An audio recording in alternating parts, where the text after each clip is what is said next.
The President of the United States told senior advisors that the military is reviewing options against Iran. That discussion happened while protests inside Iran were still unfolding. At the same time, no public evidence was presented of an Iranian attack on the United States. No strike authorization was announced. No congressional briefing was disclosed. Yet the language of military escalation entered the public record first. That sequence is verifiable. It was reported. It was not centered. And it raises a question that deserves attention. Why did talk of military options come before the public saw a clearly defined trigger? Mainstream coverage framed this story around urgency and moral pressure. Most reporting emphasized two elements. First, the intensity of protests inside Iran and the government's response. Second, warnings from the White House that U.S. action could follow if Iranian authorities escalate repression. What was emphasized was tone. Words like warning, red lines, and action appeared early and often. What was minimized was process. There was little sustained focus on how military options are normally reviewed. There was limited discussion of what specific criteria would justify U.S. action. And there was very little attention paid to what information was still missing. Several outlets treated the situation as a near linear progression. Protests lead to repression. Repression leads to U.S. warnings. Warnings imply imminent action. That framing relies on omission. Key decision points were skipped. Uncertainty was compressed. Timing also mattered.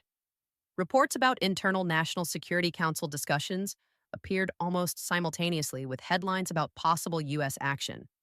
The effect was acceleration. The audience was moved quickly from unrest to escalation without a full stop in between.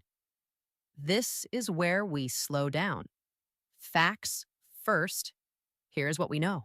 According to reporting by the Washington Post, President Trump discussed military options regarding Iran during meetings with the National Security Council. Those discussions were described as reviews of potential options, not final decisions. No public order for military action was issued. No timeline was provided. Politico reported that senior administration officials were debating how to respond if Iran's leadership executes or further represses protesters.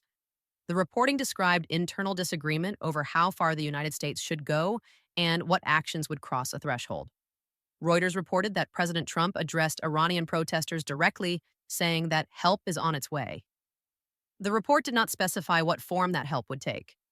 No clarification was provided as to whether this referred to diplomatic pressure, sanctions, communication support, or military force. CBS News reported that President Trump warned of possible U.S. action if Iran hangs protesters. Again, the warning was conditional. It was framed as a response to a future act. Now, here's what we don't know yet. We do not know what specific military options were reviewed. We do not know what intelligence assessments were presented to the president.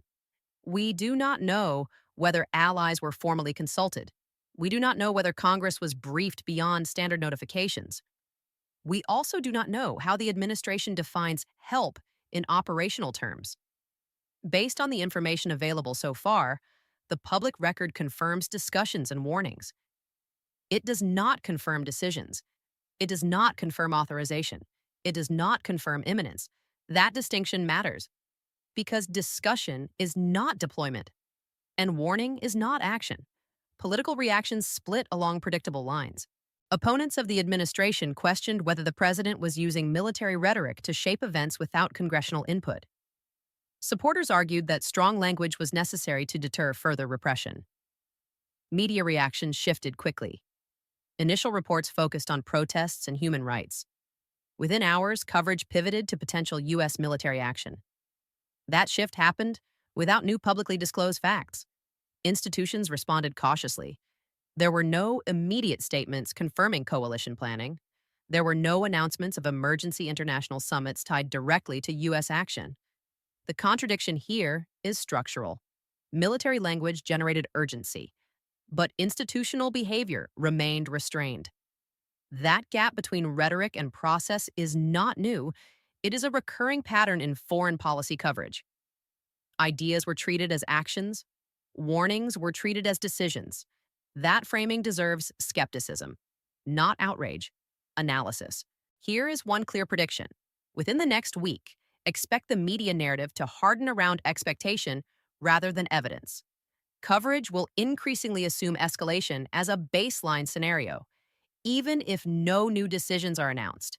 This matters because expectations shape pressure. Pressure shapes policy space. Based on past behavior patterns, once military language dominates headlines, de escalation stories struggle to break through. That dynamic affects how choices are perceived before they are made. Based on the information available so far, this story is still defined by what we do not know. That gap is where critical thinking matters most. They don't want this information getting out. If you want to help us fight the algorithm and spread the truth, you know what to do.